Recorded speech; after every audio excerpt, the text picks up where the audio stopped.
Chemical weapons watchdog says the Syrian government has complied with its promise and handed over the last remaining details of its toxic arsenal to the agency. This comes as part of Syria's chemical disarmament plan hammered out by Russia and Washington last week. And joining me now live is RT's Irina Galushko. Hi there, Irina, nice to see you. So it looks like Syria is committed to this diplomatic roadmap, doesn't it? Absolutely, it certainly does. Now, Damascus has fulfilled its obligation to send all the documents regarding its chemical stockpile to the Organization for the Prohibition of Chemical Weapons, or the OPCW.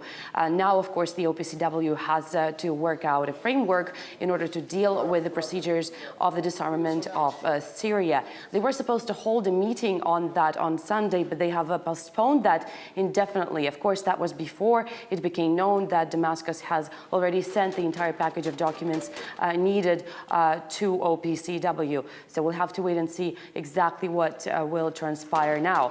But the United Nations is slated to hold a discussion in New York in the coming week in order to legitimize the deal hammered out between Moscow and Washington about a week ago in Geneva. According to that deal, Damascus has until middle of 2014 in order to complete its disarmament program. Now, there is, of course, some difficulties involved therewith, and that is the fact that the chemical stockpiles, the Syrian chemical stockpiles, are actually distributed between various points in the country, and not all of those parts are controlled entirely by the official Damascus. And of course, there's also some disagreements when it comes to the wording of the potential UN resolution, whereas London, Washington, and Paris want to see the threat of military intervention be included in the provisions of the potential UN resolution. Moscow says such a provision would be counterproductive.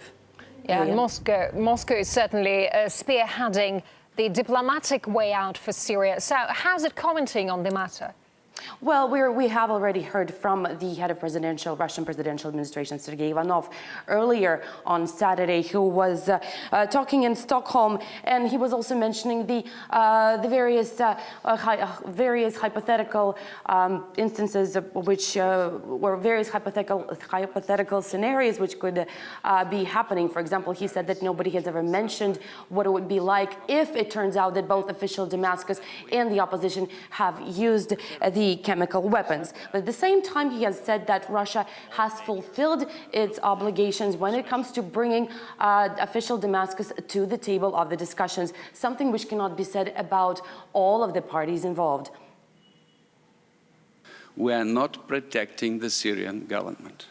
We are protecting the international law. And if in future, for example, I'm talking now theoretically and hypothetically, but if we'll become sure, Russia will become sure that Assad, for example, is cheating, we might change our position. But so far, we don't have such evidence. Again, this was a hypothetical scenario, one of the hypothetical scenarios which was outlined by the head of Russia's presidential administration in Stockholm. But again, Russia has been adamant about the necessity of the diplomatic solution of the Syrian crisis, and it has been pushing the Syrian government towards the discussion table. Moscow says that that is not the way that other parties involved in discussions have been doing, for example, Washington. Russia has done its part under the Russian-American initiative on May the 7th. We have secured Damascus' commitment to send a delegation to Geneva conference.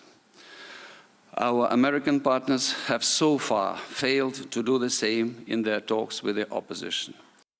It also looks like, according to Sergei Ivanov, that the Syrian opposition doesn't seem to be so interested in getting to the discussion table. On top of that, it is notoriously disfragmented, with some inner scuffles happening sporadically over the past several years, as a matter of fact. And also, we must not forget about the fact that there are also numerous groups within Syria itself which are fighting supposedly for the opposition, but at the same time, they are openly affiliated with Al-Qaeda.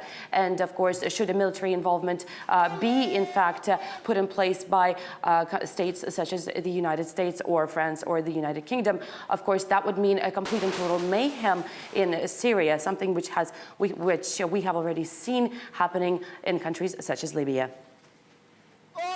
All right. RT's Irina Galushko live from central Moscow. Irina, thank you very much indeed. We appreciate it.